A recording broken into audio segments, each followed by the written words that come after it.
Thank you, everyone. Good afternoon. My name is Robert Hawkins, and you're here today at the Standing Committee of Economic Development and Environment. And I am not only the chair of the committee, but I'm also a member for Yellowknife Center. Before we begin our presentation that we have here with the minister with respect to the Taltson expansion project updates, I'd like to ask the members to introduce themselves individually. I will point to my far right, that is the MLA for North, and we'll work our way around the room as the members introduce themselves, and then we will proceed to the next steps. If you please. Good afternoon. I'm Shauna Morgan, the MLA for Yellowknife North. Hi, good afternoon. Thank you for joining us. I'm the MLA for Great Slave, Kate Reed. Good afternoon. Danny McNeely, representing the Satu region. Good afternoon. Julian Morse, MLA for Frame Lake here in Yellowknife. Thank you, everyone. And so again, today we're here and joined by the Honorable Minister Carolyn Wozniak, Minister responsible for strategic infrastructure, energy and supply chain, and Taltson Working Group representatives to receive an update on the Taltson Hydro Expansion Project. That said, I will now pass the microphone over to, or I should say, surrender the floor to the Minister, and we will proceed straight to your presentation. As with other ones, I'll focus all questions directed to the minister unless you direct, and that way we can just sort of things proceed a little smoother. And lastly, everyone's a veteran here. We all know everything has to go through the chair of the mics to follow through proceedings. So, Minister, I, along with the committee and our millions of subscribers on social media and around the world, look forward to your presentation, if you please. Thank you very much, Mr. Chair. It's my pleasure to be here this afternoon. Or whenever people might watch the video, which is, of course, saved for posterity on the internet. With me today, I have on my right, Jake Caron, who's Taltson Working Group member for the Northwest Territories Métis Nation. On my left, Galen McPherson, Associate Deputy Minister for Strategic Infrastructure, Energy and Supply Chains. We have a few other folks in the room. Kim Wickens, Assistant Deputy Minister for Energy and Strategic Infrastructure. Andrew Stewart at the end of the table, Director for Strategic Energy Initiatives. Mikhail Lapointe, I'm going to just killed that name, Communications Manager, and Drew Robertson, Ministerial Special Advisor, and Shania Shields, who's Senior Advisor in Strategic Infrastructure. A few brief opening remarks, Mr. Chair, and then we will get into the presentation. As you're aware, the Taltson expansion is a landmark initiative and a strategic infrastructure project for the Government of the Northwest Territories in cooperation with Indigenous governments. The project is being advanced collaboratively under a Memorandum of Understanding signed in 2021 by the Government of the Northwest Territories, the Det'anchogh First Nation, the Fort Resolution Métis Government, the Fort Smith Métis Government, the Lutzelk'e Dene First Nation, the Northwest Territories Métis Nation, Salt River First Nation, and Yellowknife's Dene First Nation. The advancement of the Taltson Hydro Expansion Project remains a mandate priority for the 20th Legislative Assembly. The project would add 60 megawatts of new capacity to the existing 22 megawatt Taltson hydro system and would integrate 38 megawatts from the Snare hydro system within the existing energy grids. 11 communities would come into this fold, providing clean and stable power to 70% of the Northwest Territories population. Canada has long been a strong supporter of the project, recognizing Taltson's potential to reduce emissions and drive economic growth through its support for a transition away from reliance on fossil fuels. To date, we have been fortunate to be able to rely on 100% funding from the federal government for work related to this project. We are using this funding to build Indigenous partnerships, develop commercial arrangements, define the project footprint, and prepare a regulatory application. Additional funds will be needed to move forward to construction. There is still a lot of work to be done to progress this project. This includes ensuring that partnership deals are clearly defined, and in particular, a clear understanding of the risks and benefits that would be shared between the GNWT and Indigenous governments. That concludes opening remarks, Mr. Chair. I will turn it first to Andrew to start the presentation. Thank you, Minister. I'd now like to call upon Director Stewart, if you would lead us through the presentation, and we'll look forward to what you have to say. Thank you. Great. Thank you, Mr. Chairman. I'll take you through a little bit of the high-level elements that the minister's described in terms of a broad, big-picture vision for the North, connecting our systems, adding resiliency and redundancy, reducing diesel reliance in our communities is a big objective, and we've got long distances to deal with in order to tie those pieces together. The project checks a lot of boxes for various levels of government that I'll get into. We've been fortunate, as the minister described, to get planning dollars. We don't have construction dollars. We need to demonstrate that we've got a market and a commercial arrangement between the parties. We're going to need support from groups like the Canada Infrastructure Bank and favorable lending terms in order to fit the pieces together. There's some things happening in the marketplace here that are positive, and we're hoping to capitalize that over time. But this is a long-term objective that is going to take more time and more effort. Jake, to my left, is a key party on the working group for the Indigenous partners to be active participants in all phases of the project. Legacy is one of the biggest challenges that the minister and our group faces in trying to address. We've made some progress in those areas. There's more work to be done in that regard. There's also a number of commercial and technical activities that are underway to make sure that the partners understand the relationships that they're willing to go into partnership with us and the other parties involved, where this project footprint starts and ends from the Taltson hydro facility in the South Slave, coming all the way across Great Slave Lake and up into the Yellowknife area. That's a key area of focus for us right now that we can discuss. We're all about getting ready. We're trying to get to a place where we're able to make a construction decision when the market conditions are right.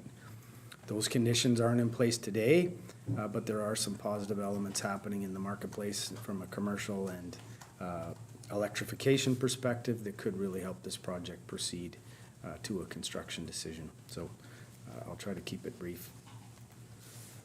It's the big picture vision. Folks have heard it, I'm sure, before. The snare system, as the minister mentioned, has 38 megawatts. The south actually has a significant more capacity and significant more water that we could rely on to fuel the 11 communities and 70% of the population and set the stage for clean growth, both from industry, potentially security, and in the South Slave as well from industrial loads. So if we can connect those pieces together, the future for integrating renewables and integrating clean industrial projects looks much brighter, and so that's why we pursue it.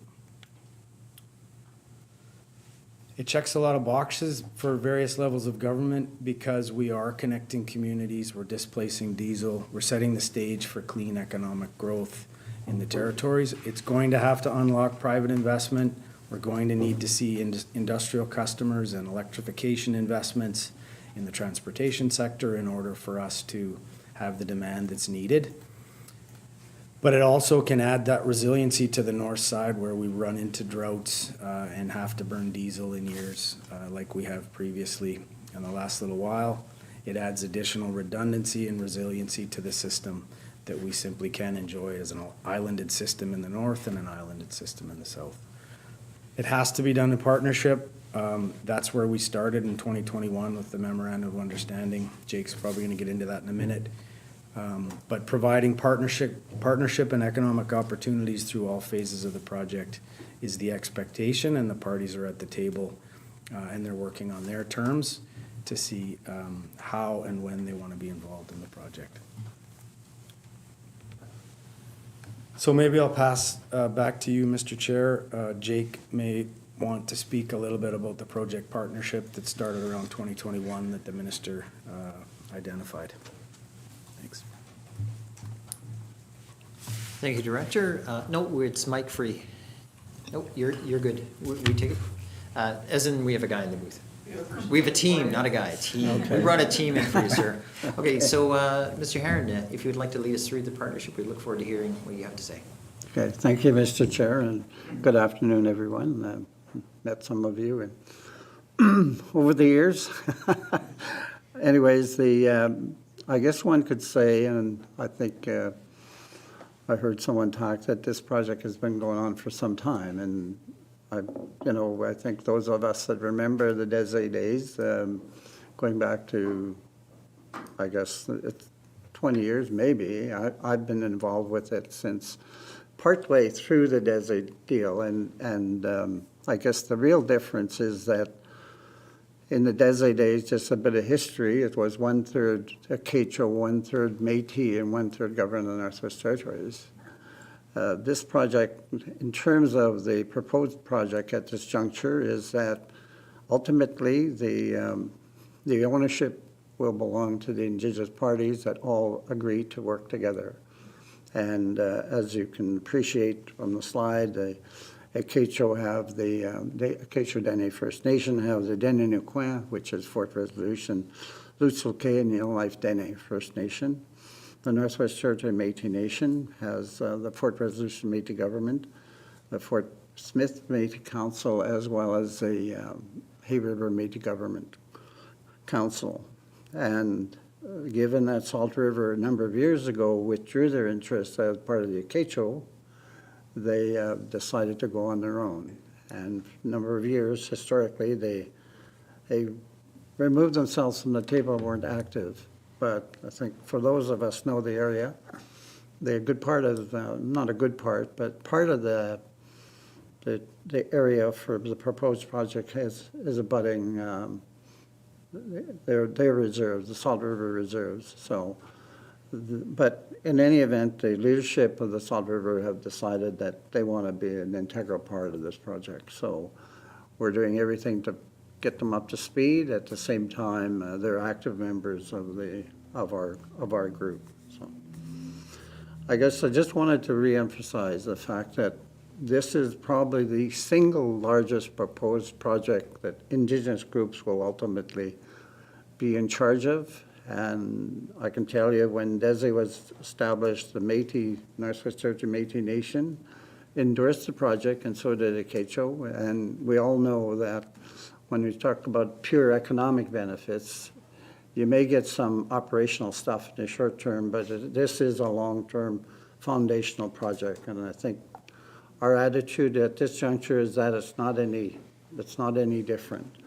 And it's not, I see, we have 4 Yellowknife MLAs here, and I'm not going to be political, but sometimes I do get political because I'm as old as I am or whatever, but having been around a long time too helps. But sometimes the attitude in the South Slave is that the Taltson Hydro, with its refurbishing, is going to produce 20 megawatts. Currently, on maybe peak, they use 14. That's for Hay River, Fort Smith, Fort Resolution, Enterprise, and soon to connect Kakiza and Fort Providence. So in essence, there's really no need for us to develop anything more than what we already have in the South Slave. But I think that when I say this is foundational, it's foundational for the North because we all know that if we're going to develop the North and develop non-renewable resources, you need power, sustainable power. And that power is potentially going to come from the Taltson Hydro with the 60 megawatts. I think we all experienced last night, and I don't want to dwell on it, but, 3 hours of outage. It was 4. I counted 3, but 4. I mean, it's just now not heard of in the middle of winter when it's minus 23 and going to minus 30 or whatever with the wind chill.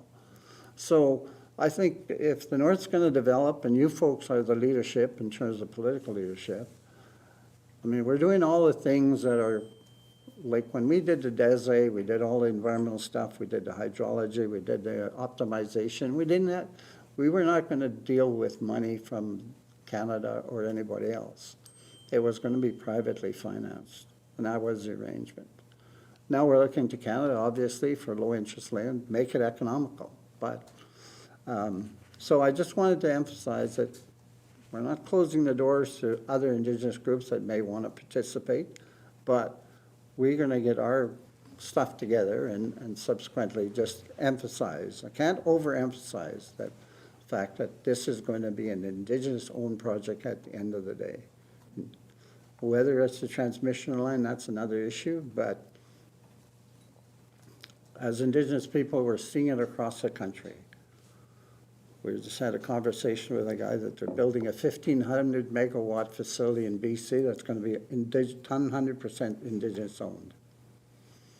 So, I just can't overemphasize that, I know from my perspective that some things don't go as quickly as we'd like, but we all know we have a very short time frame in order for this to happen.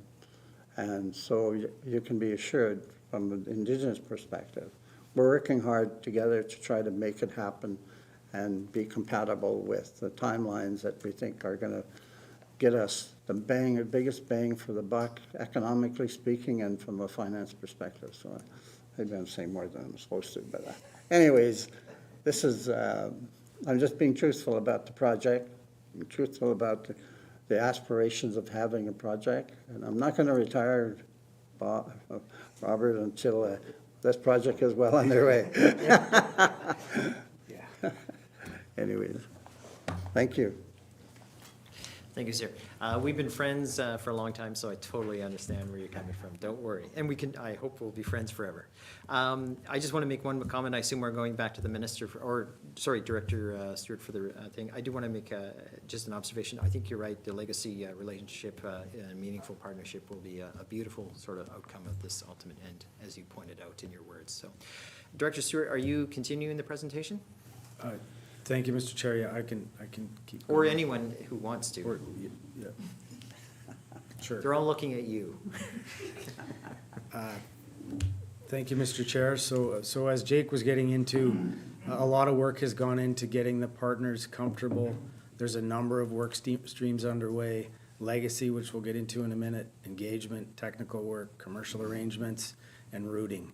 And so it's quite important that in 2024, this organization of a collective of steering committee leadership agreed that the route on your screen here is actually the preferred route for the project. It's about 160 kilometers of overland transmission to the south end of Great Slave Lake, just east of Fort Resolution. We spent a number of years out on Great Slave Lake and confirmed there's a technically viable route to lay a submarine cable. And that we can take that cable into the Yellowknife area. There's still a lot of work to be done that we'll get into in a little bit on the north side in terms of routing and where we would land and what a substation would look like and how you get back into Jackfish. And on the south end, we've still got to fine tune what that route looks like in terms of Indigenous knowledge and land use considerations. But the general corridor's been established and it's supported by all Indigenous partners, including the GNWT. And so that was a pretty big milestone back in 2024, and it was part of the engagement work and the effort that's been taken by the minister and our government to get people together and talk through the issues.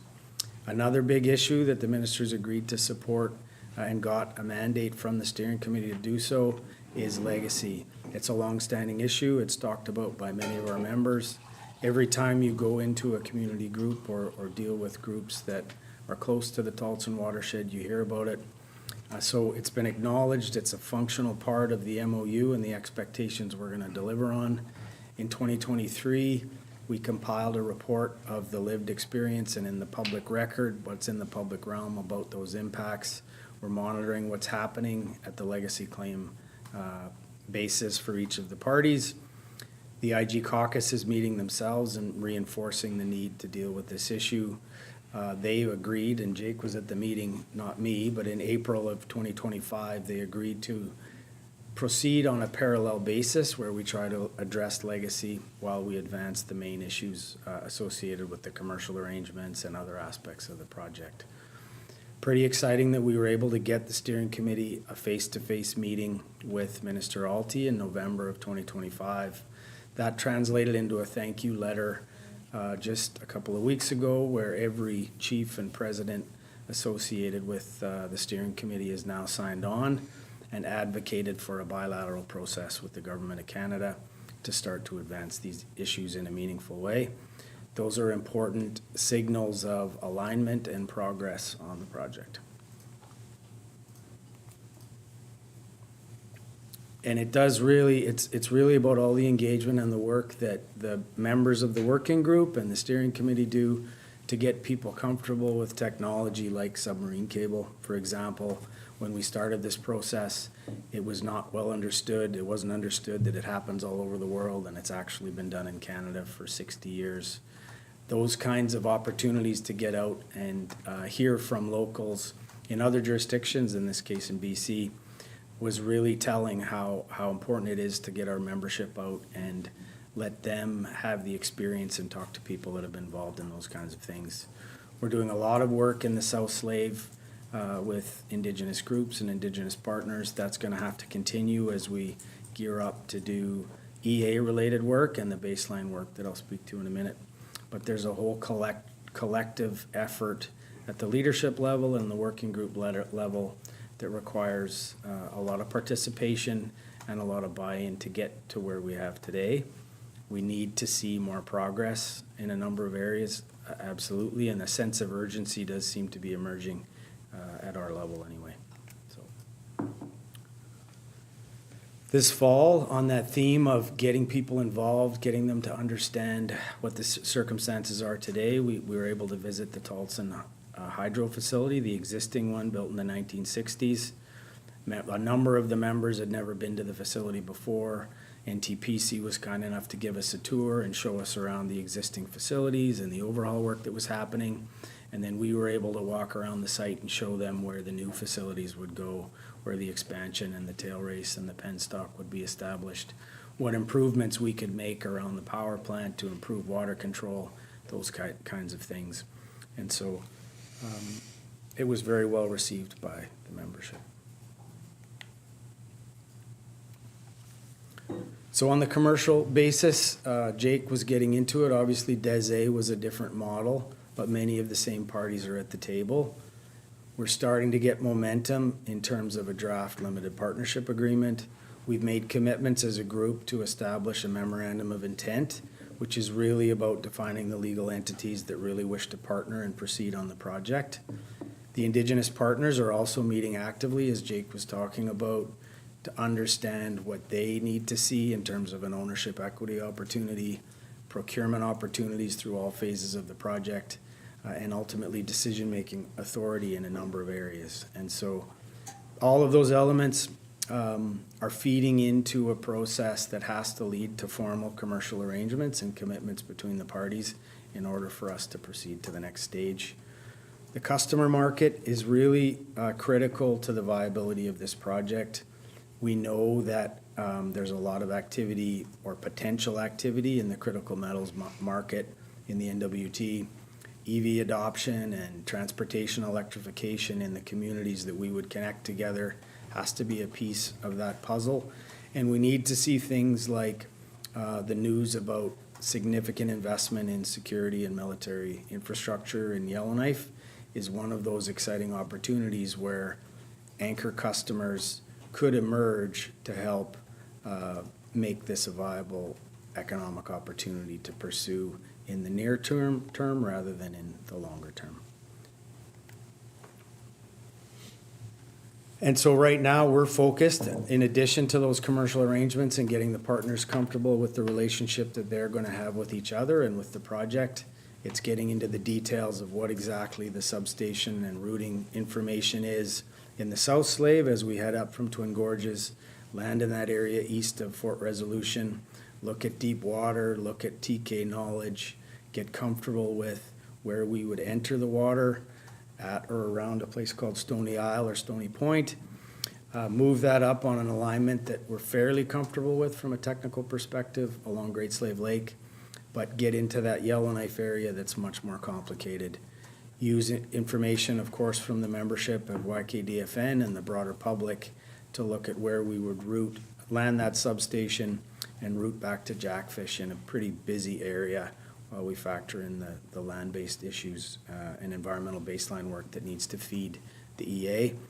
The Indigenous partners are going to lead that work, both in the north and in the south, and it will ultimately result in a project footprint that we think will get broader support from our membership and allow us to proceed to the next phase. There's a visual on the screen. It's a submarine cable that is typical of what you would see for the kind of voltage that we're going to need to move across Great Slave Lake. It's an armored cable. We usually take a sample around with us. It's about 50 pounds, so I didn't bring it today, but happy to do some show and tell at the appropriate time. That's not my hand. That hand's a little bigger than mine, I think, actually, but yeah. So Yeah, and, you know, Jake is at the table at our level, working through all of the aspects of this project activity. There are areas where we're making progress in. Legacy is one that we need to do more with. The window of opportunity is now in place with Canada to re-engage. On the technical basis, we're getting moving on specifics of routing and the environmental baseline that's going to be needed to feed the EA. Commercial arrangements and the potential for a market are obviously a big concern and a big opportunity. We did spend some time with the Canada Infrastructure Bank and the Major Projects Office in Vancouver at meetings recently with all of the steering committee represented. And so it was an opportunity for them to get a sense of how committed the groups are about moving this project forward. And they understand and wanted to impart a real sense of urgency that we really need to get moving if we want to be part of the infrastructure picture with the Government of Canada and the Major Projects Office. So these are all amazing opportunities, but there's more work to do to take advantage of it. So we've covered where we're at, obviously 2021 when we signed the MOU. We've got certainty in terms of a preferred route. We're making progress on commercial arrangements between the parties. That needs to advance to more material arrangements. We're on track in some respects to be headed towards a construction decision by 2028, but that requires us to finalize and get the details done on those commercial arrangements, to have a clearer perspective on what the market looks like so that financing is better. Get commitments from the CIB and the Government of Canada and the GNWT, along with all the other Indigenous partners, so that we're all positioned and ready to move when the financing conditions are in place and we've convinced other governments to make those investments. If all that goes well, we could see power by 2023 or 2024, which from a hydro perspective is actually not that long a time frame. And so we hope we can achieve that. We need to continue to make progress in a number of areas in order to do that. I'm happy to discuss some of those details further at the WISHA committee. Thank you. Thank you, Director. Minister, before I go to committee for questions, if you had anything further you wanted to add? No, not seeing anything. That said, I have MLA for Great Slave. Please, you're the first person, and then followed by Frame Lake and Yellowknife North. Thank you. Please, Ms. Reed. Thank you, Mr. Chair.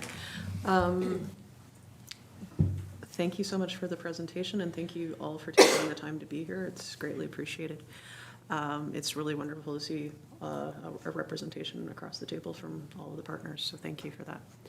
I'm generally a project nerd, so when I see a project schedule chart come up on a slide, I get really excited. So that's a weird thing to say out loud, maybe.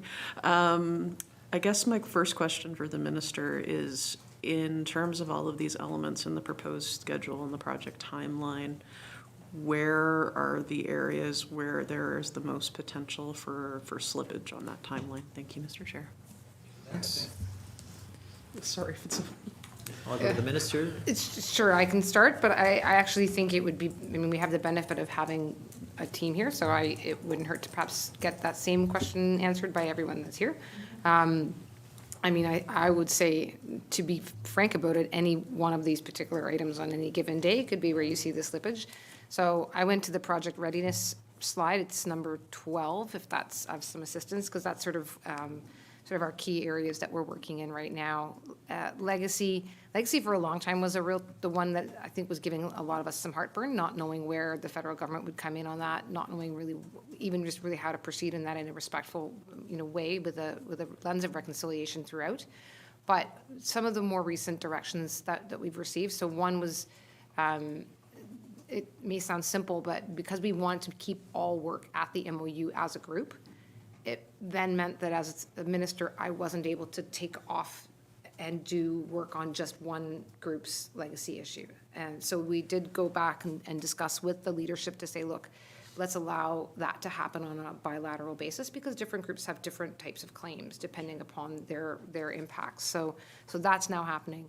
We're setting up bilateral meetings ourselves and then also going to be reaching out to do the same now with the federal government. We'd also been waiting in the last federal government to sit down with the minister, to just let some of the people from this watershed region who are still surviving to tell their stories. And that has now had a chance to happen, which, that had to be the starting point. So that was giving me some pause, although this is where I think there's been some very positive progress. And one thing I'll say is I also think we have the benefit right now of folks at the MPO, for instance, who are formerly from hydropower companies, where they have had to deal with legacies of hydro projects and dams that were constructed at a time where we did not ask, we did not engage, and we did not consider the owners and the traditional users of land.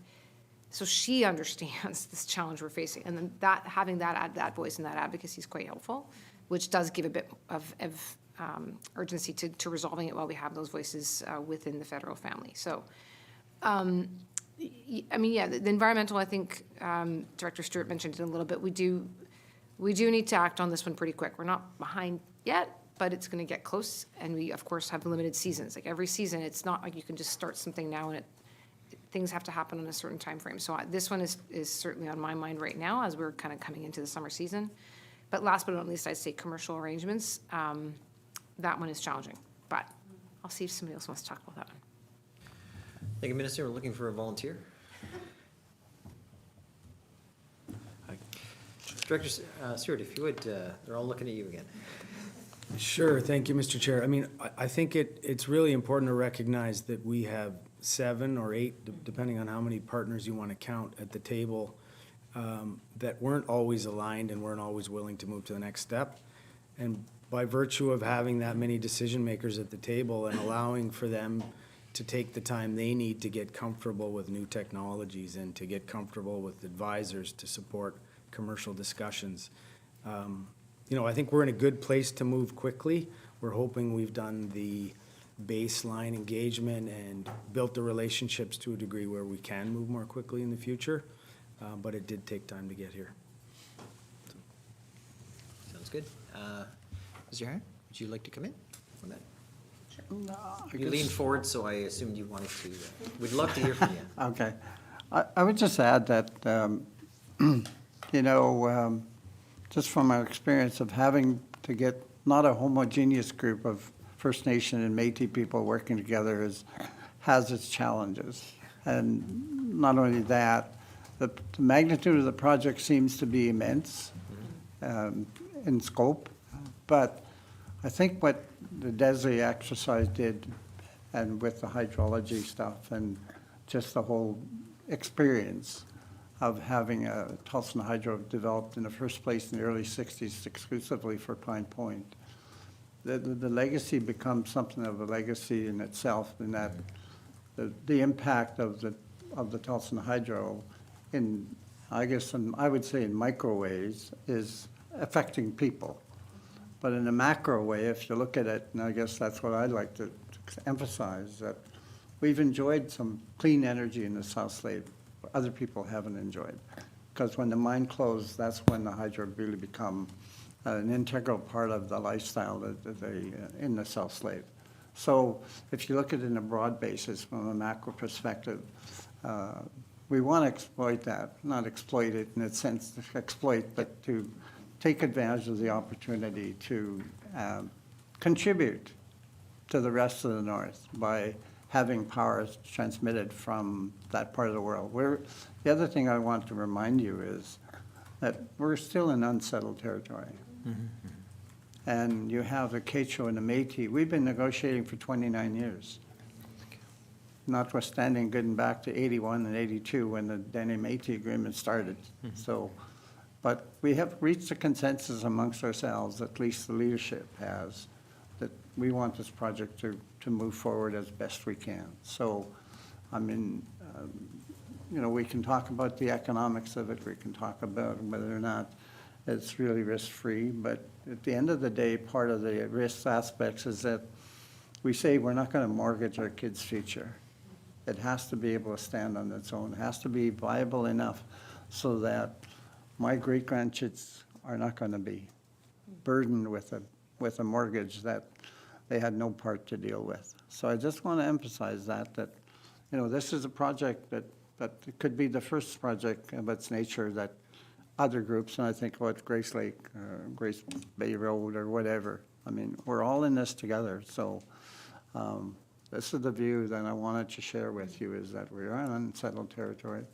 We agree that with the update in the hydrology and we're doing TK work in the communities, the legacy has been a real challenge because it has had a dramatic impact on some people. But we think we've developed a resolution to that by having parallel processes going on, and we will get there.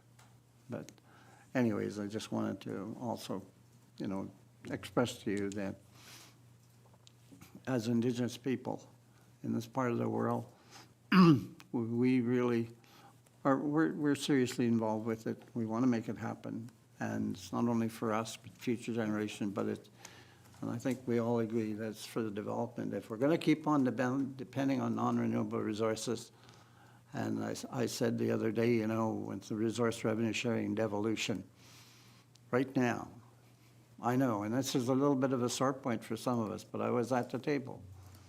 62% of the resource revenue sharing monies that come from royalties go to the people in the Quitchin, the Satu, and Nunavut. I ask you, think about it. How much of the revenues that are generated in those areas are being shared with the rest of us, other than Norman Wells? Zero. But because we in devolution saw that someday there may be development in the Beaufort Sea, we traded off some resource revenue sharing now for futuristic development of the North and development of opportunities to gain some access to some of those resources. I don't know if anybody's told you that, but I was at the table, and I'm sharing that with you because I think it's important when you as politicians and talk about the development of the North and looking for things that, the more you get behind us, the more this project can become a reality for the good of the North, not just specifically good for the North, for us in the South Slave, because that's a challenge. I mean, like I say, there is attitudes out there that we don't need the power. If we really need to, we can send it south to Alberta because it's closer. But that's not what we're about. We're about working together as Indigenous governments with the government, the public government, to move this project along. Thank you. Thank you for that. Nope, the mics are managed, don't worry. Yep, not a worries. Not a worries. Your beneficiary, legacy experience is very helpful, so thank you for that. Ms. Reed, would you like to continue? We have a second question, please. Yes, thank you, Mr. Chair, and thank you for that detailed answer from everyone. I really do appreciate it, and as the minister knows, although all three of the major projects are equal in her heart, I think this one is actually edging into number one for me. So I'm very heartened by your comments, and I'm absolutely heartened by the fact that in such a short time there's been such a immense moving forward as one voice on this project, and that is really astonishing and wonderful to see, and I think this entire group should be commended for that. My second question is I think more for the minister. In the presentation, it was mentioned that the customer market is crucial to the success of the project, that an anchor partner, including some of maybe our federal friends who might be coming into the territory shortly, could be part of that vision, and I would like for the minister to expand on that vision. Thank you, Mr. Chair. Thank you for that. Minister, when you're ready, please, if you would. Sure, thank you, Mr. Chair. So a few years ago now, a preliminary commercial, business case was developed that was looking at what makes it economical given the cost of both the generation capacity that we're going to be expanding, but also the cost of the transmission interties, so which are not quite half and half of the project, but sort of roughly so. What would make that economical so that you're not putting that scale of infrastructure expansion on the backs of residential consumers who that is simply not feasible. So what would be required? And there was sort of a low-end case and a high-end case, and effectively it's having, I think, sort of three smaller mines opening up somewhere within the capacity to connect into the system. Pine Point is one that is, by all accounts, is, at an advanced stage and moving to its final feasibility, which will lead it to its final investment decision. So that's obviously good news. There are gold projects that a few years ago might have been a little more on the back burner that are, with all that's happening in the world and the economy and the markets, seem to be back on the front burner again. And we're quite keen to speak to all of us at Roundup and to speak to this team at Roundup about what their potential energy needs would be, including really it being right in Yellowknife makes it very easy where there's limited additional need to make longer transition lines. And Lift, obviously power, another one with lithium here in the region also. So there are now these three projects. But they're all at a stage of where they have not made final investment decisions. They're looking promising, but they've not made final investment decisions. And the fear that I will frankly put on the table is that, 25 years ago, the notion of both the road and the power was premised on, well, if the diamond mines will buy it, we'll build it. And meanwhile, the diamond mines said, well, we'll buy it if you build it. And here we are 25 years later, we had a 4-hour power outage last night because we don't have a system that is connected, because everyone played chicken and egg, quite frankly, on this, and we don't have a road and we don't have power. And I mean, it's more complicated than that, obviously, but we're at a moment in time where we have a federal government keen on building core foundational infrastructure. We have I think, very exciting opportunity where we can build a project differently. But we're gonna, at some point, need to figure out how certain are we gonna need to be, with who that anchor tenant's gonna be.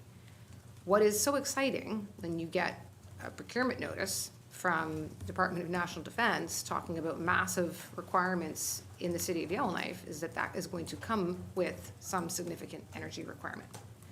And a federal government as a potential tenant is a pretty certain partner, a pretty certain buyer, as compared to mines where, yeah, the things are looking good, but I'm probably not going to be able to say with certainty, or maybe not be able to say with certainty at the 2028 decision point if I've got all three lined up. So that's where this is good news, because it provides immediately an anchor tenant that we can say, okay, we know we have this one. And between the others, by that point, we'll likely have, I want to say, maybe we have three. Whether it's those three or another three, I don't know. But having a federal government partner, that's a pretty good one to have.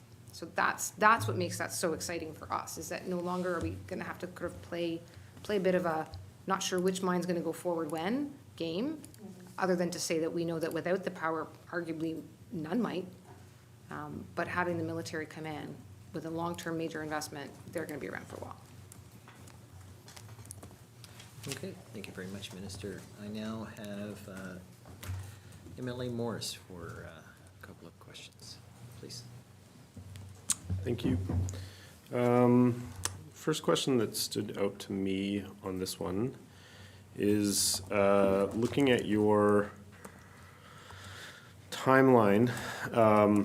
It looks like you're estimating, give or take, about a 3-year process for regulatory approvals. But I note that started in mid-2025. It says environmental studies and regulatory approvals, but I would think that you're going to need to have a pretty well-defined project to get through a full EA and water licensing, land use permitting process in that kind of timeline. But it doesn't sound to me like the project is particularly well-defined. So am I missing something, or can you help me better understand how you envision this proceeding through regulatory? Is it going to be done in the sense that it would be part of the design and construction contract, but that timeline wouldn't line up? So I'm just curious. Thanks. Thank you. Director Stewart, if you would help us, guide us through those Sure. questions. Sure, thank you, Mr. Chair. Excellent questions. Obviously, the regulatory process is one that is driven by third parties and by a process that we don't have control over. I would say, however, that in the case of the generation facility, we went a long ways through the regulatory approval process and went so far as to get regulatory recommendation from the Mackenzie Valley Environmental Impact Review Board for the hydro facility that we would still like to propose today. And so it remains to be seen how much of what DESE did in the public realm around 2010 can be carried over to the new project, but we're hopeful that the progress made with many of the same parties at the table through that regulatory process, will support an appropriate level of review for the hydro asset, recognizing that the transmission and submarine cable component will be brand new and will need to be, as linear infrastructure and a new element, need to be considered in a detailed way. And so that's our proxy of what could be an accelerated process, but obviously that remains to be seen as we move. Until we file and get in the regulatory process, we may be a little bit optimistic, or maybe we're right on. I'm not sure, Mr. Chair. Thank you for that. Anything further? Ms. Morris? Yep, thank you, Mr. Chair. I do apologize if I'm repeating this question, but, the first one I'm going to ask is, this is just one that gets brought to me by constituents, and so I wanted to bring it here. Folks have asked me why the business case isn't public. So why not publicize it so it can be scrutinized and analyzed, and so the public can get a better idea of kind of what we and they are looking at in terms of this being a public investment. Can the minister or staff help us understand that? Thank you. All right, just waiting. Director Stewart, if you could, please. Thank you, Mr. Chair.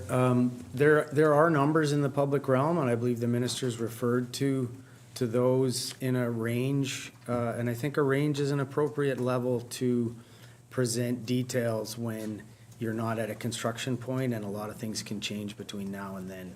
We've got cost estimates from 2022, and so you have to be very careful about putting in the public realm a project that could proceed in 2028 based on 2022 dollars. So therein lies the friction for public servants and folks on our side, is we want to see a competitive process unfold for how the generation and transmission projects get built in as competitive a way possible so we can maximize the cost elements and minimize the budget. That, from a public perspective, may be difficult to accept because we are talking about something in the billions of dollars. So we recognize that there's a balance to be had with how much detail to provide, but fundamentally, we're trying not to signal to the marketplace how much money we have until we're ready to go to market. And so that's the challenge we face on our side, is do you present that, and does that harm a competitive process in the future? Oh, gee. I would Thank you. just add that the, Slow down. Thank you, Director Stewart. Mr. Herron? Sorry, sorry. we're being recorded, and Yeah, no, sorry. it's the flow. No, you're totally fine, and you're certainly, I was going to say, the enthusiasm is clear. Please. Thank you, Mr. Chairman and Mr. Morris. The revelation of how much it costs is really a touchy issue for all of us. And that's one of the things that the Indigenous governments have made sure we wanted to do is not to create undue expectations. We also wanted to feel comfortable that the investment that we're going to make and be a party to, as I said earlier, not be such that we're going to mortgage everything we have in order to do the project. So it really becomes one of a business case. What is the business case, and when are we going to reveal this? I mean, in broad principles right now, we are engaging with our communities. We engage with them at public meetings vis-a-vis the Métis assemblies in our case. We do go and tell them about the project. We do tell them about what potentially this could cost. What we haven't done is what the government of Northwest Territories can choose to do or not do. We're doing this amongst ourselves as Indigenous governments, but it's not my responsibility to tell the government they should do whatever they're going to do. I mean, that's your job. That's not my job. My job is to make sure that my Indigenous clients are aware of what the potential risks are, what the potential rewards are, and whether or not it's viable, and we are getting people to be commercial advisors that are going to help us make those kinds of decisions. So I just wanted to add that. Thank you, Mr. Chairman. Nope, thank you very much. That's two, and I'll now go to MLA Morgan, followed by MLA McNeely. When you're ready, ma'am. Thank you, Mr. Chair. So just following up on MLA Morse's questions here.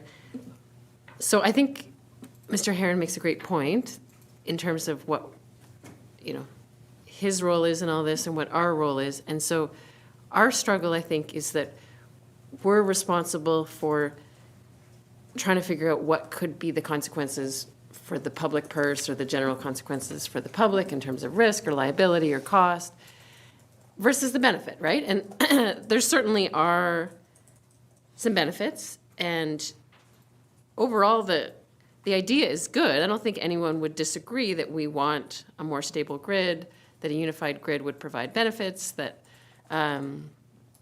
we want more clean power, not less. Like those, okay, we agree. The question is, but what is the value for money, right? That's the big question is, okay, we want those things, but is this the project that is going to give us the best deal or the best bang for our buck? Or is there some alternative way to achieve some of those things for less money? So that's, the big questions that we're dealing with. And it's hard to have that conversation without aspects of a business case in the public realm that we can examine and have those discussions about. I mean, one question that I'll ask you now, I don't know if you can speak to it. I mean, you've talked about the potential customers you're looking at, potentially 3 mines. Given that that's it's a pretty small number of new customers, is the assumption that those new customers would cover the cost of like multi-billions of dollars to build this? Is your assumption that it is going to balance out, that if we can indeed find those customers, that the project pays for itself? Like, is that the premise of this project? Thank you, Mr. Chair. Minister. Sounds like a me question. Thank you, Mr. Chair. So, firstly, I threw out sort of the 3 examples of the 3 mines that are right now in this moment maybe the most viable, and frankly, someone in ITI may well disagree and say that there's others that are equally viable. So I don't want it to leave the impression that those are sort of the magic 3. There's, there's multiple opportunities in and around the region. I mean, Fortune Minerals on Nico could potentially lock into the grid, right? If they build a spur line out towards Wati, they'd be on the same hydro system ultimately. And anything else going up. I mean, even the gold going up through the Collinac region, again, at some point you need to build a spur, but building a spur to be on a hydro system is viable as compared to having to generate diesel in an environment where that's still not a long-term solution that the mineral resource industry is indicating to us is really what they want. So there's, and other potential in the area. So I don't want to leave it on the idea that there's only those 3. Not by any stretch. But yeah, I mean, balancing it out, does the project entirely pay for itself? Part of that will come down to what the funding stack could potentially be.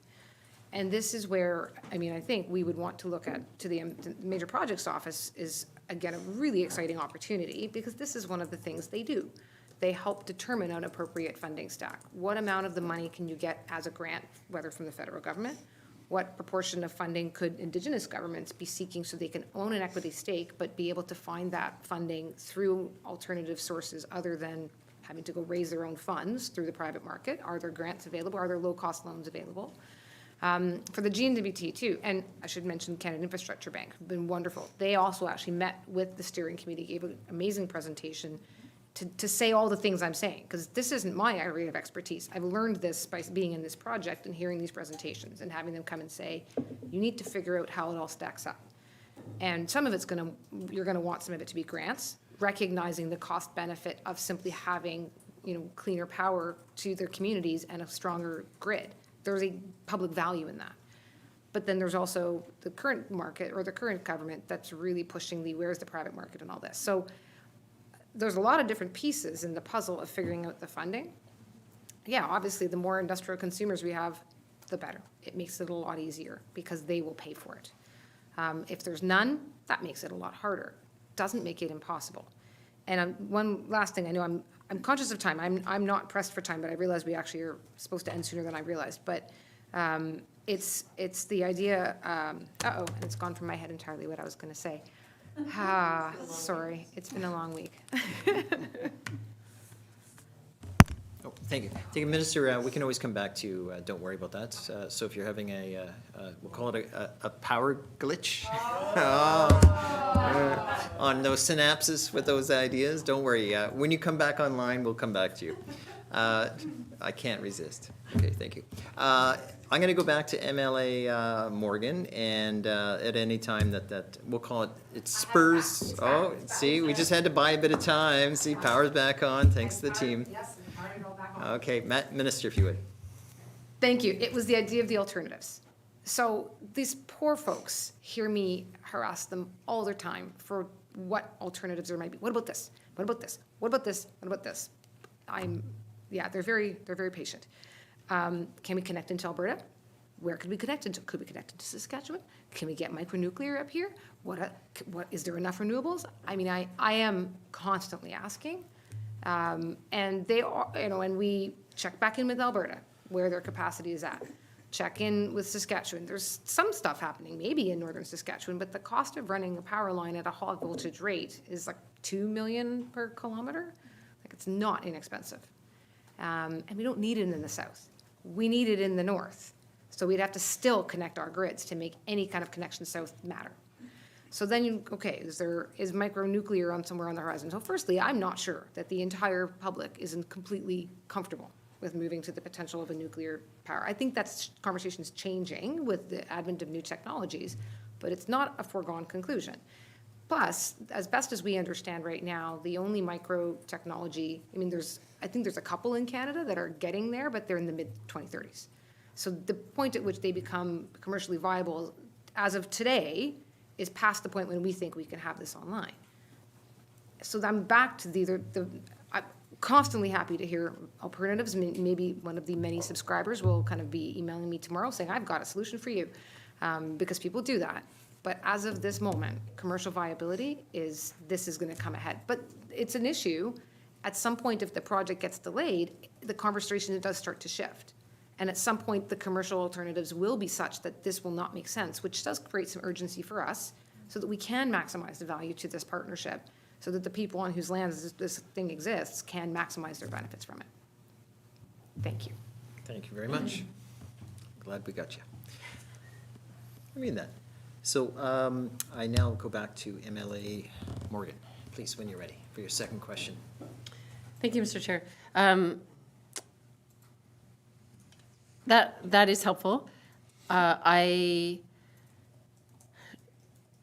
just sort of point out, it sounds like the project will require grants, regardless, to make things add up. I know that there's always hope to try to sign on more and more industrial customers, but at the end of the day, the idea is to produce an extra 60 megawatts of power, which is not that much in the grand scheme of things, and there's a limited amount of money you can get for 60, you can't keep getting more and more and more customers. You've only got a limited amount of power to sell, so, at some point there's a limited revenue that you can get for 60 megawatts of power. I'm curious to know, can you explain, if this project didn't go ahead, what would be the consequence to the existing power supply or services? I know there's a lot of talk about adding more power to the system and expansion and new customers, but if people said, no thanks, we're fine with things the way they are, these communities that we're talking about are already on hydro, just keep it the way it is. What's wrong with that? Like, what is the consequence of just sticking with the status quo for the existing communities that are on hydro here? Thank you, Mr. Chair. Thank you for that. Minister? Yep. Well, looking for a bit of an honor. Yeah, not a problem. Well, I guess I'd like to reference Hansard from earlier today. But not to be glib about it. Like, we had a 4-hour power outage here, and a lot of the, I'm getting little notes back from the departments as I said, look, guys, I'm going to get questions today, as I rightfully did. And every one of them notes, we don't have redundancy. We can't move power back and forth. And with Taltson down right now because of significant repairs and upgrades that were needed on a 1970s machine, they're burning diesel because they can't draw from our hydro down there when they need it. Like, that's the consequence. We will all keep burning diesel as our redundancy. That'll be our backup for every single community that notionally has hydro, but always has to have diesel. And even with this, I mean, I'm not suggesting diesel is going to disappear from the Northwest Territories, but at least you have a system that starts to allow power to be moved and shared to the places where it is required by creating that intertie. Without it, we will remain diesel dependent. And every time there's a problem in that community, you fire up the diesel generators. That's the fallback. Thank you for that. Okay, I now have MLA Neely. You're on for your 2 questions, sir. Thank you, Mr. Chair, and thanks for the presentation. And I'm in total support of this utility investment, but it's the commercial viability discussion that I'm kind of weak in knowledge on. What commitments or power purchase agreements or discussions your customers are giving you? Yes, you're talking to the military, and yes, you're talking to NECO, but what is the feeling of that customer base? You've got Pine Point, you've got the 3 mentioned, the 3 mines. What is their feeling? It kind of rubs off on, I'm assuming it could be a vague reply, non-committal to a certain extent, because the longer we delay the regulatory process for our mining regulations, the less and less they become interested and less committal to signing on as a customer commitment. So I guess, in short, what is the feeling and the responses from the customers to make this viable? Thank you. Thank you for that. Minister? I'll start, and then I'll just see if others perhaps have anything I missed. But, so positive, and this is, maybe we need to bring the Northwest Territories Power Corporation's folks with us next time too, but because I know they hadn't gone, as I understand, to Roundup prior to a couple of years ago, but have gone since and have found it very helpful. Looking, and actually, you probably should speak to this too, but because they are speaking directly to the mines, the advanced project opportunities now, and setting up potential agreements of some degree with them. I'll just say before I turn perhaps over to Mr. Herron is one thing I've observed, which is where I get into this frustration of a chicken and egg, is that I get the question of, well, when can you have the power ready for me? I'm trying to do my final feasibility design. I'm trying to do my final project design. I'm trying to tell the investors what our operational costs will be. When will you have the power? And I'm like, well, when are you going to buy the power? And we wind up in this conversation. So this is the sense, again, of urgency on my end, is that there's an interest in having it because they want to get their projects over the line, and they need to demonstrate to investors that there's clean energy available at a certain price. And I want to provide it. But that's again, there's urgency, and I think it would be an absolute loss to this territory if we aren't able to support producers who are signing good agreements with the, Indigenous governments on whose lands those projects are taking place. If they're wanting to have clean power, they're wanting to be good corporate citizens, and we say, well, we'll wait till you're already burning your diesel before we put our hydro online for you. That's not how we're going to get this done. But I feel like Mr. Herron should probably speak to this too. Please, Mr. Chair. Thank you, Minister. Mr. Herron, if you would help guide us through this, please, your thoughts? Okay. Thank you. Thank you for the question, Mr. Chairman and Mr. McNeely. I guess we have a MOU with the Power Corporation. We are working on developing some relationship with Pine Point Mines. We have been. I mean, we have a collaboration agreement that since Pine Point sort of gotten revived. We're waiting now for a positive feasibility study, so to see where it goes. I mean, it's probably the most, at this juncture, I think it's the only mine that potentially could actually get it started. But we've made it absolutely plain to the Pine Point people that we don't want to be just laborers. We want to be having, whether it's equity or we want to supply power, because we see Pine Point, maybe the Taltson Hydro supplementing the power in some way, notwithstanding the need to ensure that there's sustained power for the customers, but there'll be supplementary incremental power. And we're looking at the feasibility of a number of methodologies for provision of that power in addition to what's there from the Taltson. So it's not inconceivable that you'll find that we're there. We're there with the Power Corporation to deal with power for the Pine Point mine. And we all know, I mean, we all know that power is an integral part of making a viable operation become a reality. So it's going to be the first of its kind. There's probably no other mine in the Northwest Territories that have indulged with Indigenous groups to provide power.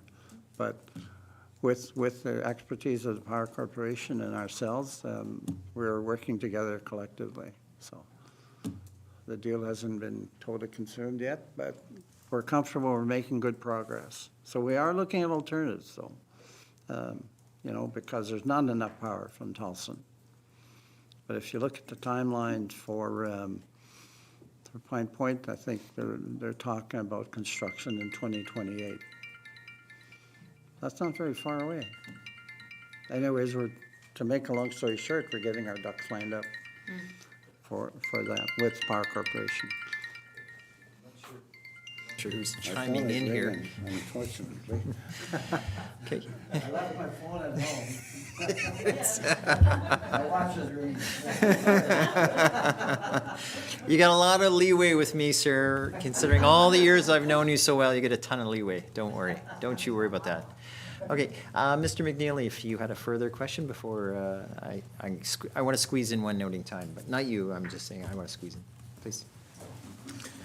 Thank you, Mr. Chair. My next is really more of a comment. And Jake, as you know, you've been in the business community for a number of decades, so you know what you're talking about. And having that reply to my initial question gives me some comfort that you know the process that you're doing to achieve that commercial viability. So I wish you all the success in the world. And as you said, I think you're getting your ducks in line by securing a power purchase agreement or a commitment from the customer base so you can go out and seek financing. Thank you. Keep up the good work. Thank you. Okay, so one thing I noted is the minister noted that there was some time, we're running through time very quickly and we've got lots of questions. I do have a second round. I do have MLA Morris on there. I just want to pump out a quick couple questions here. You can answer one or two and then get the rest in the queue after other folks. I just want to make sure they get on the record, and if they don't get answered, that's okay. We can follow up in writing. I just want to make a couple observations. The first one is, sometimes it's the right customer. They deal with the right amount of volume of electricity demand. So in other words, you could have one who buys it all. You could have 20 that buy one piece, right? Like micro piece. So the combination, I think really, in short, I have 4 areas of concern. I just want to run through them very fast, which is economics, the financial modeling. I think we're going to have some sort of more comfort from this point of view. I think that's one of the other impacts of customers. So, I mean, the first thing I think, speaking to Mr. Herron's comment about grandchildren being held with great-grandchildren being held with this legacy mortgage over their heads. Is it economically viable on the customer? In other words, is it going to lower power rates or are we going to double them? There's so many riders now, let alone what's the second heading is current infrastructure. Is current aging infrastructure capable of matching this demand of what's out there? In other words, building upon it, expanding it, is it ready, or are we reliability of the existing dam, et cetera. And I'm just hitting a couple topics and then I'll just let you pick what you want to respond to. Environmental, is there enough water today? Is there enough water 10 years from now? Flooding impacts, mercury, caribou habitat is a concern. And lastly, Madam Minister, the regulatory hurdles that have caused me some concerns. Are you preparing for them today? Are you helping identify the unknowns? Because when you actually formally submit your applications, it doesn't turn into a JRP experience where, it'll be 1 year we'll review and it turns into 10 years. So again, and that's my engineering mind saying, are you identifying the unknowns? So Madam Minister, feel free to only pick 2. I mean, that's all I've given other members, so I just don't want to lose the time. I wanted to get them on the record. So feel free to pick 2, whatever 2 you want. Challenge. Let me see what I can do, mindful of the time. I'm going to jump around a little bit, Mr. Chair, if I might. Water, not a concern because there's no new flooding. There is water sitting in the reservoir right now that is not being used, and so there's no new flooding. It's water that's available. That's the beauty of this. We're using capacity that's just sitting there unused. So that's not a problem. That takes away flooding because there'll be no new flooding. I don't think this is, again, going to matter from a perspective of impact to caribou because there's no new flooding. The concerns for a time was what would it do to the fish When we all stood at on the shores in British Columbia and looked out, and everyone said, "Where's the cable?" And no one could see anything. And then talked to, the chief of the local First Nation came in, and we kind of, well, how is this affecting your fishers and the crabbers? And she I don't even think she understood why we were asking. Like, it was very reassuring from that perspective, which, you can hear that scientifically, but to hear it firsthand really, really helped. So, there's three. I would say on the aging infrastructure, well, I have good news for you. We've just done a whole lot of upgrades over in Taltson. So, it's a bit glib, but it is that's been a major overhaul of the generating component, of now the surge capacity. So it now has a whole new life on it. And the interties, of course, will be new to match with this, so hopefully won't be a problem. There's hydro capacity that needs to be upgraded at Snare and Taltson. There is a capital plan in existence within TPC to do that over the coming years, and more than happy to circulate it. I couldn't remember when it gets tabled in the House, but to just remind folks that there is a plan to get that done. So the aging infrastructure is part of the bigger picture of what needs to get done. Regulatory hurdles is maybe the last one that I'm gonna hit before I see if someone else wants to jump in on it. Regulatory hurdles is on all three big projects, something that we have to be preparing for now. There's, of course, the environmental assessment process with the board, and again, that is a co-management process. The federal government is the holder of the legislation and the sort of the driver on policy development there, but the whole territory is for whom that co-management process exists. But the GNWT has a role when it comes to land use permits and that side of it. And that is something that we can control. And we need to do a real hard look at how fast and how quickly we can start to perhaps layer some of that on to when the environmental assessment process is taking place, and not, as traditionally we've done, wait for it to conclude. I don't have a full answer for you from that yet, other than to say that is, we're gonna have to figure that out, because quite frankly, the federal government is expecting us to figure that out, because that's what they're trying to figure out. So there needs to be some movement there, but it is within the GNWT's control to a degree. Anyone else wanna try any of these? No, I wanna share the unless someone, I wanted to just more so get them on the record, because the Okay. chair tends to lose the chance of engagement in the same way. I just wanted to make sure my questions were on the record. And if you feel you need to come back in writing, I think committee would welcome any updates on that, because I want to also get to Mr. Morrissey at another second round of questions. And if we're able to be efficient in the last 15 minutes, we may even get another set from other folks. I just wanted to make sure of that. So, please. Thanks, Mr. Chair. And if there are other questions, I'm fine to just stick to one, but I could ask a few. So I think the minister actually started to touch on this, and it was going to be one of my questions, so I'm glad you did, and I just want to develop it a little bit more. And that is, when we're talking about business case, I want to get a bit more into what we mean by that. And in the sense of, does it need to have a commercial viability? Or is there a scenario where the federal government looks at this and invests in this infrastructure for social reasons? As we talked about the trade-offs of this not happening, I don't think it's good for anybody, be it the military, the federal government, people of the Northwest Territories, for people to be left in the dark by aging power infrastructure. This seems like, if we really think this project is the need, I'm just curious, do we need this thing to be commercially viable, so to speak? Because we're talking about governments, not what am I trying to say? Not businesses per se, although businesses might be involved. And to the points that Mr. Herron made, we certainly don't want this to be a white elephant that our children and grandchildren have to deal with. And so that is a concern. But when I'm thinking about federal investment, can we get into what we mean by business case and whether there is, to a certain extent, a case to be made for a social good? Thank you. Thank you for that. Looking for, Sure. let's bring our Associate Deputy Minister in here. We haven't heard from her all day, and she's been excited. We've been desperate to call you in. Thank you very much, Mr. Chair. But I think absolutely those are all of the considerations, MLA Morissette, come to sort of the forefront as we're embarking on what does this look like. We talk about, when we met with CIB, they were very, very positive about the potential that there is a component of what is best for the communities, and whether there's a bit more of, we're taking on, CIB from a financial contribution perspective takes on a bit more of that, as opposed to, it's something that we're paying down for many, many years. So those are all different components that come into play when we're considering what is the best path forward.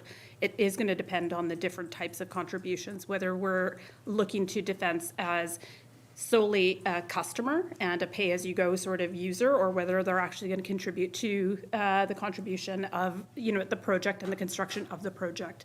So those are all things that need to sort of get shaken out, if you will, and have some answers to them. But as we're meeting with those potential industrial customers and we're able to more fully say, we've got usage as of this point, or we've got customers as of this point, that's what is going to be required for us to build, at a really solid business case.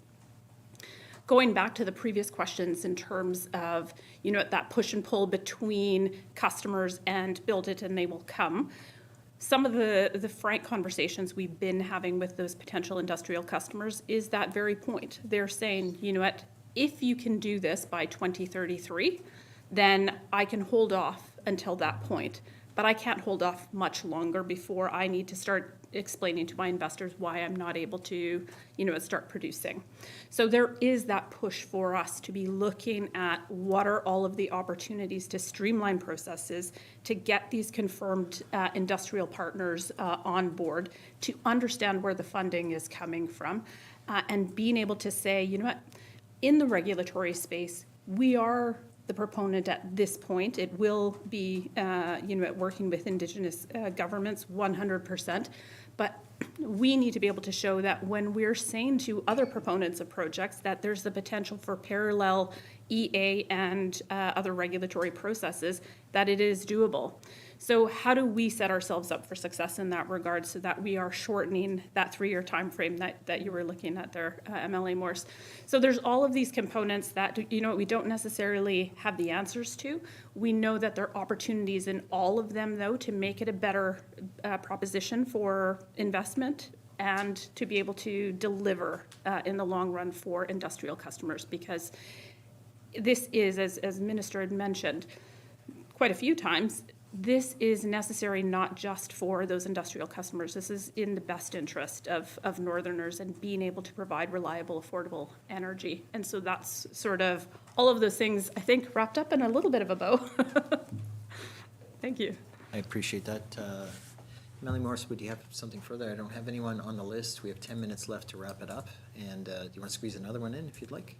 Please. Sure. Thanks, Mr. Chair. Yeah, the next one that gets brought up to me a lot in this conversation, again, the minister's touched on it a bit, but I thought why not expand on it a bit more, is just the various opportunity costs associated with this project. So multi-billion-dollar project, when you're looking at that kind of money, people start doing math on, well, couldn't we just put a solar panel on every roof in the NWT for that? And I think that's one of the conversations that's been kind of circulating around this project for a really long time, is what if we had that money to spend on something else? I've asked this question before, and I'm curious to get it on the public record, our thoughts on, have we looked at other opportunities and just compared them against this one, and this is the one that makes the most sense? Has that analysis been done? Have we not really thought about it because we've been so focused on this project? I mean, today I was asking the minister questions about other things that can be done to stabilize our system that aren't related to Taltson, just knowing that it's potentially a really big project that we may not get to build. So curious to hear the minister or staff's thoughts on the opportunity costs associated with this big of a spend. Thanks. Thank you for that. Minister? I'll start. I think perhaps Mr. Maheron may want to add something. There's different perspective. Opportunity cost, I mean, that is, I'd suggest the business of government in a way, right? I mean, that is the constant decisions that we have to make of, do we put $150 million in housing? This assembly chose to put $150 million in housing. It impacted the fiscal framework and the available funds that were there for other things. That's a choice. If we, advance this project, does that mean giving up something else? The big 3 projects, because there's such, I think, an expectation And frankly, I think there should be an expectation that our government, and at the size of government that we are, the size of funds that we have available to us, and the capacity for own source revenue raising, we will not be building this alone. It will require us to create a sufficient case and a sufficiently compelling case to get that funding stack from a multitude of different sources. So the opportunity cost, I mean, if I'm gonna just take it away from the bigger picture of, but that's everything we look at in government, of what do we prioritize and how do we prioritize it? Because I also think it's difficult to compare, you know, right now, 1/3 of our operating costs goes into healthcare. It probably should. We have a lot of healthcare needs, probably some efficiencies in that, but anyhow. Are you comparing that versus this? Right? I mean, I'm only saying that that's, if we're looking at public funds and we're looking at public dollars, it can be, I think, very complicated to say, what do you need more? Well, I need power to run the hospital. They were on a generator yesterday too. So if I'm gonna though be specific then about the opportunity cost within energy, I don't know how you get away from not having a grid. We are not on the North American grid. Our systems aren't on grids. Our communities aren't on grids. We will, I think, be long-term challenged in my lifetime to get some of the communities that are more remote on any kind of grid that's connected certainly to this grid. But this is an opportunity to connect 70% of our population and surrounding regions. And by surrounding regions, I include Fortune Minerals, because they're close enough to this grid that they could be on. I would include Pine Point. I would include some of the other gold projects that are kind of up along the Ingram Trail and the lithium projects. So, and you start to build that grid out a bit. Will everything in the north be on this grid? No. But right now, we don't have really much of a grid at all. So I think that's a huge opportunity cost that we need to overcome.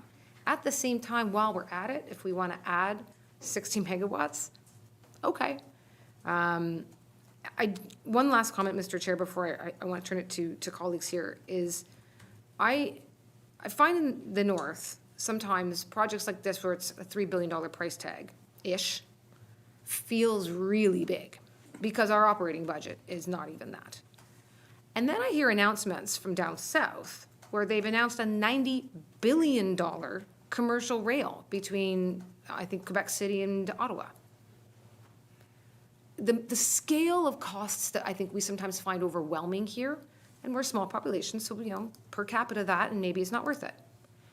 But maybe it is, because, I mean, I'd be interested to know what was the opportunity cost when they built the railway across Canada? What was the opportunity cost when they built Trans-Canada Highway? What was the opportunity cost when other remote regions were connected to the North American grid? We don't have any of those things. And the longer we wait, the more they cost, and the more we miss other opportunities. I'll stop there, Mr. Chair, but again, I think I'd like to turn it to others, please. Thank you for that. We're just right on the cusp of ending here, so unless anyone has a burning... Oh, sorry, my apologies. Oh, Mr. Aaron, if you want, please. I would just add that, I'll just use a little bit of a story. I was at an energy conference this summer on the Tessino Reserve in Calgary, and there was mostly Indigenous people. And one of the chiefs said, we were thinking about opposing, the traditional chiefs were opposing a pipeline going through, and she was the chief, elected chief. And she said, I didn't sleep all night, but in the morning I made a decision. We're going to support a pipeline and all the economic benefits that go with it. And apparently this was like 7 or 8 years ago. The net result is that it's been a positive influence over the self-determination, over the independence of that reserve, and the pride that those folks had of being able to say we're maintaining ourselves. So when Mr. Morris talks about opportunity costs, we see now that this is a real opportunity. And whether I look at it from a business perspective, if the government of the Northwest Territories does not want to support the transmission line to the north of the lake to build infrastructure for future generations of Northerners, you look at it purely selfishly from a business perspective, there are markets in the south, including Pine Point, but also the tar sands. There's the economics of having to supply power to the tar sands is probably there, It may have not been there a few years ago, but now that we're looking at energy, super energy as Canada, they're burning some of their fossil fuels in order to generate energy for themselves. An opportunity cost, they're burning more, it's costing more to burn their energy as opposed to getting electrohydro. You know, back in the early 80s, we talked about the Slave River Hydro. They'd studied that for 9 years. And they didn't go through because Indigenous groups in Fort Smith weren't ready for that. So having said that, I guess what I'm trying to say is that this is an opportunity. We want to be a part of development north of the lake. And if you look at the diamond mines, just not to be, you can hear my politicians talk. There was not much benefit accrued to us as northerners living in the South Slave, notwithstanding the fact that some of the people that have benefited by going to work. That was the maximum benefit, notwithstanding maybe one or two businesses in Hay River. But there was no real gain, economically speaking, from the diamond mines of billions of dollars that have been spent in the north. And I think one of the mines has said they spend $60 billion. I would be very, very surprised if $1 billion of that might have come to the people in Fort Smith or Hay River or Fort Resolution. Now, why am I using that example? Simple. If you want to take advantage of the potential to grow and develop the north of the lake, fine, we're on board. But if you don't want to, the attitude is, we're going to go south. This is our land. This is our resources. If you don't want to capitalize on it, well, you can be having 4-hour outages every second week. If the snare hydro dries up, too bad, you know? I mean, that's a little bit harsh, but that's the reality. When it comes to business, we're looking at real opportunities.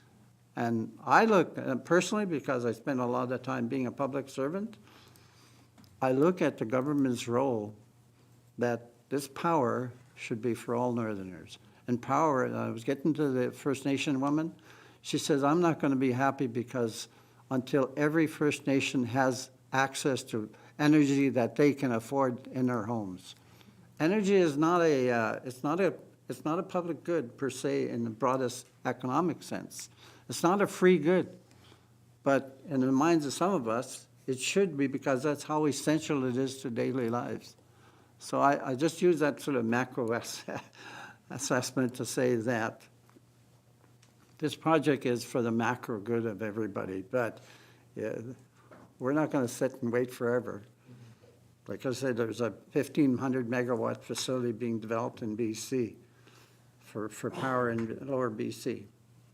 Is there going to be 60 megawatt? It has potential to be 200 megawatts from the hydrology historically. Now we're going to update that, but if we get 200 megawatts going to Alberta, and there's a small number of First Nation and Métis people in the South Slave, hey, we're going to be the brown-eyed Arabs of energy, because a lot's going to come from that resource. So I just bring that to appreciate that government has a role, and we have a role, because we want to participate, and we're not going to throw out the environment. We're not going to throw everything out the bathwater for a few bucks.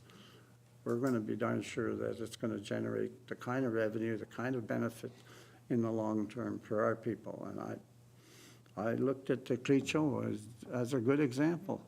I've watched them. I've watched the money that they've spent on their kids getting educated, and on a per capita basis, my understanding is there's more university graduates from the Det'anchogh Nation than any other group in the Northwest Territories. Why? Because they're able to take advantage of the diamond mines and the resources that they got, and their corporations are able to invest in their kids. What does that say? And I bet you every one of those kids, most of them are all working. They're all contributing to their nation or to their well-being and pursuing lives that they wanted to do. And I think when I'm talking about the hydro facility, self-determination, economic opportunities, that's what we're looking at for the development of the hydro facility. Not just to get a few bucks and say, well, that's it. It's a long-term investment project in people. I just thought I'd just add that to to the conversation. Thank you.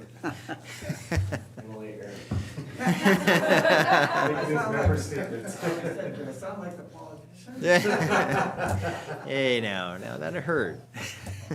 So MLA, even though we're technically past time that we were targeting, MLA McNeely wanted to squeeze in a little micro comment or question just before we did, and I'll do a wrap-up point or two, and we'll work towards a close. So you get the last set of questions if it's a question, sorry, last set, as in one, or comment. Thank you, Mr. Chair, and thanks for the opportunity, but I'll share my comments there with the minister outside of our conversation today. Thank you. It's just some progressive ideas on your business case. Must you- Piqued my curiosity. Yeah, our millions of subscribers are waiting on the edge of their computers. Exactly. Have a good weekend. Very good. All right. So at this point, I'll bring it to a close with a couple quick comments, not questions per se, but just some observations. It's funny, MLA Morris, yes, Ed made a comment about solar panels. I put solar panels on my house last year, and I wonder what the economics backwards would be for every household in the Northwest Territories. And I was thinking, oh my goodness, what an opportunity. Just an observation. It's funny you just mentioned that. My calculation came up quite efficiently, by the way. Okay, so as a wrap-up, it looks like an interesting economic reconciliation project. I think that it could be wrapped up as supporting, birthright people and Northerners at large. Glad to see that. It's meaningful participation with Indigenous partners. I'm so happy to see that. In some ways, it's, we always say, sometimes we say it doesn't matter what it costs, it's what can we afford the payments, right? So, or do we have the customers to make the payments? And I think that's one you're still working through, but social infrastructure is a challenge and it's a right. So we have to find a way to make it work. And, that'll depend on a lot of factors. And the last comment I want to make as an observation is that there's always hope, and I certainly believe in this, but there's always hope we can help change the face of mining and the economics of mining with opportunities created through this. We all know that the diamond mines, or I should say we may not all know, I think Director Stewart was there in the day when I was an MLA on my first round when the diamond mines were very aggressive about trying to say run the line north, and it fell apart, the deal. Now that said, it didn't mean it was a great deal, it didn't mean it was a bad deal, it's just opportunity was missed. Let's not miss this chance around. So it may change the future of mining, and we all know how mines now through ESG want to do business better, be it with Indigenous people, environmental issues, whatever. This is a great way. So, an opportunity before us, and I'd hate to see it not capitalized. That said, I want to thank the minister and her officials. I don't know if she has any closing comments, not seeing any. That said, I want to thank all our guests, both those in the gallery, those at the table, and of course, as always, our millions of subscribers. And at this point, I'd like to say, have a great day, have a great weekend, and we're now closed. Thank you.